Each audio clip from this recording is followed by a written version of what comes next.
Hi, Acadiana. Meteorologist Dave Baker here on a Monday. We've got some showers and thunderstorms that are already starting to fire up over the Acadiana region as we've got a lot of moisture in place.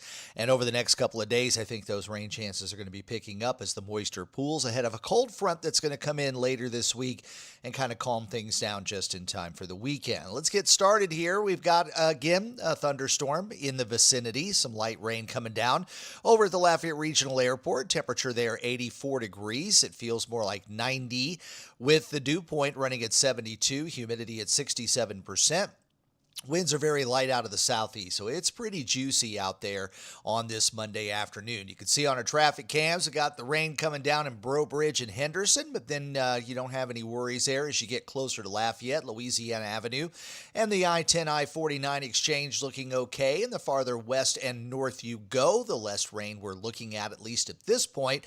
But there will be some more showers and thunderstorms dotting the region as we get into the afternoon. Beautiful day on the beaches of Florida with those crystal clear waters there. And as we move westward over to Orange Beach, Alabama, a little bit rough in the surf there, but all in all, not a bad day there. Cocodrie showing some gray skies and even some showers that are starting to pull in off the Gulf there to their southwest. And then farther to the west over toward the Galveston area, a little more sunshine, but you can see some cumulus clouds out in the distance. So there's a look at your wave heights and direction for today. Winds will generally be out of the southeast at 5 to 10 knots. Seas running about 1 to 2 feet, so not a bad day, at least in and around those showers and thunderstorms, because there are storms that are out there.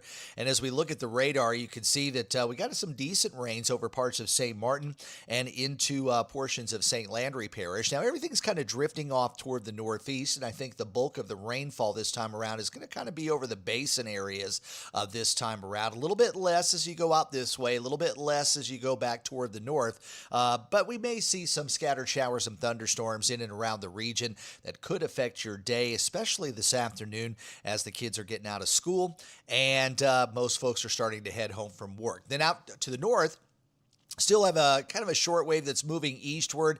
That's a frontal boundary that's over the mid-south. Not the front that we're talking about just quite yet. That one is still way back here toward the west. In fact, we've got more of an upper trough that's kind of developing across the western half of the country. That'll generate low pressure here over southeastern Colorado, and that'll start to cruise eastward, and then we'll get a cold front to come through here on Thursday into Friday. And that should make it pretty pleasant over the course of the weekend. But we're here to talk about the tropics and the Gulf waters. Really nothing out there, just some spotty storms here and there. And then you've got some showers and thunderstorms down near the Bay of Campeche. Nothing that's anything tropical at this point, so we don't have to worry too much about the Gulf waters. And really, looking ahead, the Gulf looks pretty good, at least for the next week or so. Central America, also pretty quiet here. Bit of a tropical wave kind of coming westward here, and that's going to continue to move across Central America, bringing some showers and thunderstorms to Honduras, Nicaragua, and El Salvador as we get into tomorrow. Rest of the Caribbean, generally clear. Not a lot going on. Pretty day there across all of the islands, but we've got right up here to the north, that would be Hurricane Gabrielle. We're going to talk a lot about that. We've got another little area that we're watching, a tropical wave that's going to be working westward. And it also has a little bit of a chance for some development and a much stronger wave that's a little farther out that really actually now has a pretty decent chance for some development. Not today or tomorrow, but a couple of days down the road. And right now, the general track of these kind of moving off in that direction, following in the footsteps of Gabrielle. We'll have to wait and see what happens, but you can see at least the National Hurricane Center's official forecast for the next 7 days showing the possibility of some development about days 3 or 4. So we probably won't see anything happen here or here in the next day or so. But let's say about Wednesday or Thursday, we can start to look in these areas where it might have a better chance for some development. At this point, Most of the models kind of curve this away. So at this point, we're hoping that the east coast of the U.S. and Bermuda, that's had quite a few near misses this year, hopefully they miss out again. So let's go ahead and focus on Gabrielle. And we had some rapid intensification happen early this morning. Went from 90 mile per hour winds to 120 mile per hour winds. Really big pressure drop. And you can see the form of this particular hurricane is looking a lot better than it did maybe just a day and a half ago. And the great news is only indirect impacts here for Bermuda, as the hurricane is now basically going northward, but we're starting to see a little bit of that jog off toward the northeast. And eventually it's going to cruise pretty quickly farther out into the Atlantic. Now, today, it still might strengthen a little bit more. It is a Category 3 with winds at 120. National Hurricane Center is forecasting the strength to get up to about 130 sometime later today.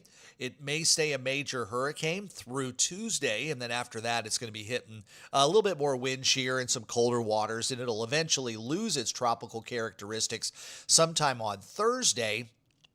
And then after that, it may maintain hurricane strength as far across the eastern part of the Atlantic Ocean, and then will be just a low pressure area by the time it reaches the British Isles. But look at the intensities here on the model guidance, keeping it as a Category 3 or Category 4 hurricane perhaps for the next 24 to 36 hours. And then you start to see that steady downturn on the intensity of that. And as it moves into the northern Atlantic in about 5 or 6 days, it will most likely lose its tropical characteristics and eventually become a non-tropical low-pressure area.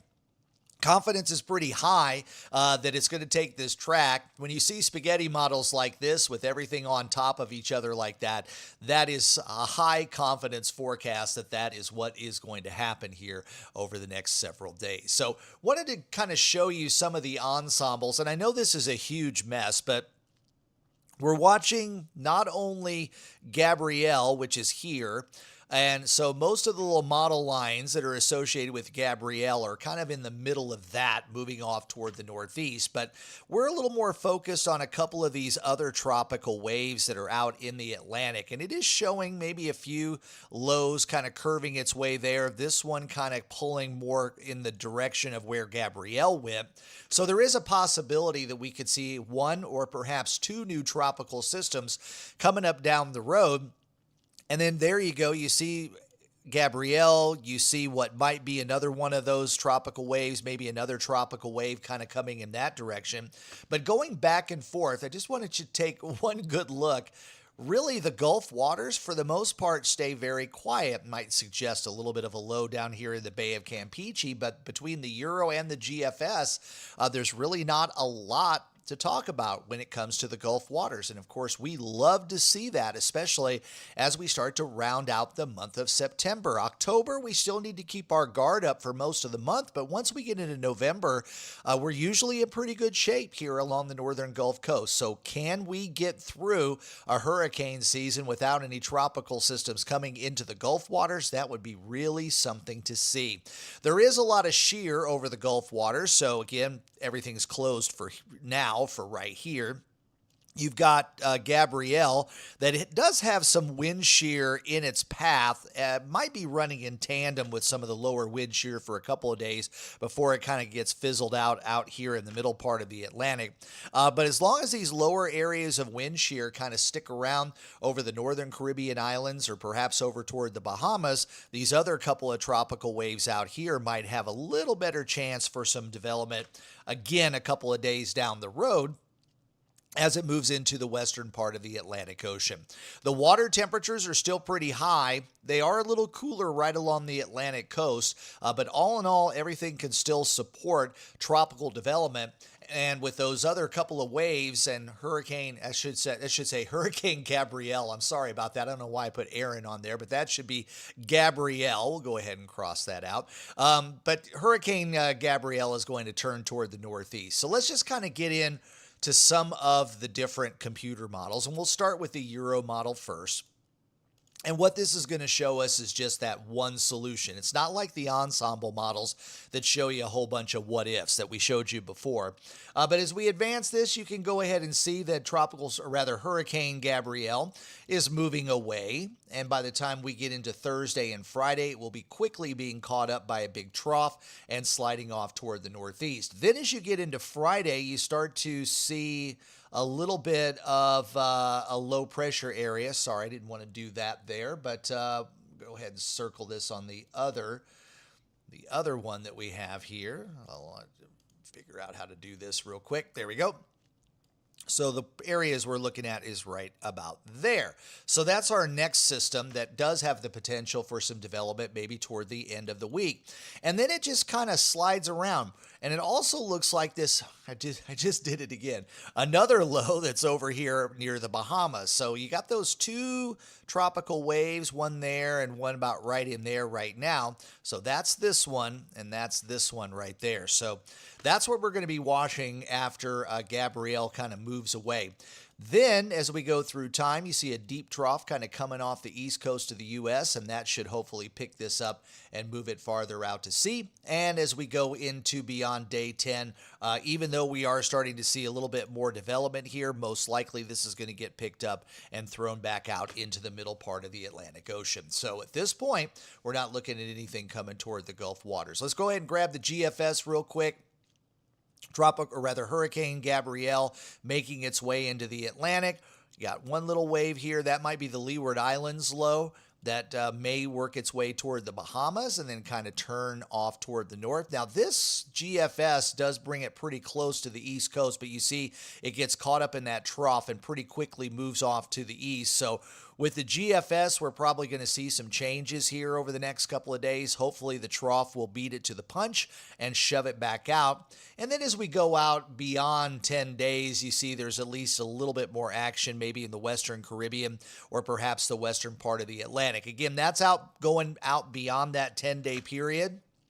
So we don't really grab onto this too much, but we'll watch those waves. There might be some trends of something starting up elsewhere farther down the road. And again, I'm just for fun, we're going to pull this out as far as it can go. And this is October 7th, so we are way, way, way, way out in La La Land. It does show something pretty significant here, but there's also a pretty good front that's going to be coming in from that direction. So hopefully we won't see anything coming into the Gulf waters, but the GFS is suggesting something well beyond that 10-day forecast, a little bit too far out for us to really make a determination. So let's go with the Canadian model. And again, Gabrielle moving away. You got a couple of other little ripples right here, but it's not truly showing anything until about right there, which would be on Friday of this week. And very similar to the GFS, you see a couple of different lows kind of turning away and then getting caught up in a trough and pulled farther toward the northeast. So again, Gulf going out 10 days here on the Canadian model actually looks pretty good there. Not sure why this is taking so long to drag it all the way back here. But anyway, let's go over to the icon and we'll just go ahead and finish up. There we go. There's Gabrielle moving out to sea. Start focusing your attention down over the northern Caribbean. There's that secondary low. Maybe a bit of a trough over the Gulf, but nothing exciting. And out to 7 days, the Icon model is trying to forecast this one into at least a hurricane before it moves off toward the northeast. But once again, the big story is for the next 7 to 10 days, there's still nothing coming toward the Gulf waters. Now, that doesn't say that you need to let your guard down just yet. You do need to stay on guard at least through October because sometimes systems can fire up pretty quickly here in either the Bay of Campeche or maybe over the western part of the Caribbean. And then you're only talking about 3 or 4 days notice before we have something that's coming in our direction. The Google AI models also are pretty much in line with the other ones. I'll just go ahead and let it roll here, and you can see the spaghetti plots got Gabrielle, and then you're starting to see one wave, maybe another wave right there, moving off toward the northwest. It looks like the second wave might be a little bit more interesting to the Google AI than the original one that wants to maybe go toward the East Coast. At least one of those models brings it up to a tropical storm and then has it kind of meander, and that's probably that trough coming off the East Coast that would then start to yank everything out in that direction. But again, Gulf, Western Caribbean, hardly anything to talk about here, and we're going all the way out to October, October the 7th is where we are there as we stop it. So at this point, the Gulf waters are looking relatively clear for the next couple of days. Now, the Global Tropics Hazard Outlook still has some action here and here, starting on Wednesday through the following Wednesday, and then the first week of October, still maybe some low-end chances that something would try to fire up in the Bay of Campeche.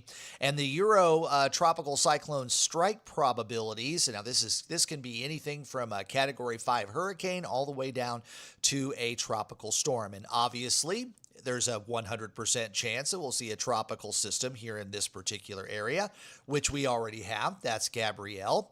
The following week, you see a little bit more of a ramp up, but still below 30% over the southern part of the Gulf. The following week, September 29th through October the 6th, more of the same. Your high-end stuff is out here and over on the Pacific side as well. And then we go out one more week, October the 6th through the 13th. Keeps things pretty busy on the Pacific side, maybe off the African coast, and maybe a little bit down in this area, but the chances are still less than 30%. So that's some good news for the Gulf waters. Maybe we'll be lucky here and get through the hurricane season unscathed. Let's really hope so. A lot to go, though. We're still only halfway, 3/4 of the way through September.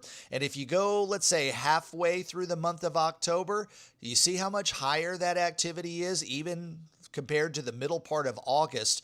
So here along the Gulf Coast, we want to keep our guard up at least through September or possibly into October as well. We've had several October systems. Delta was the most recent one that hit us locally. That was, I believe, on October the 10th of 2020. Hurricane Lily is one that is a memory in most of our minds that have been around for a while. That was on October 3rd of 2002, and we've had other tropical storms and hurricanes come into the Gulf waters during the month of October. So again, don't let your guard down just yet. Well, I hope you like Let's Talk Tropics. If you do, click that like button for me and subscribe to the channel, and also turn on those notifications. And also remember, you can hear my forecast daily on Big 102.1, Planet Radio 106.7, and Freedom 95.1. You can also hear my forecast on WBRZ Channel 2. I was there early this morning for Tune In, and I will be back there on Friday for Tune In, as well as the noon show, and then the morning shows on both Saturday and Sunday. So I hope you will pay a visit. If you don't get it on your TV, there's a link to the live stream in the description below. And also follow my social media pages on Facebook and X for any other updates, radars, or the latest update on Gabrielle. I'll have that later on this afternoon. But of course, thanks to everyone who's already subscribed to Acadiana Weather Today right here on YouTube. I'm Meteorologist Dave Baker. Have a great rest of your Monday, and I'll see you for Acadiana Weather Today on Tuesday, back on the patio. See you then.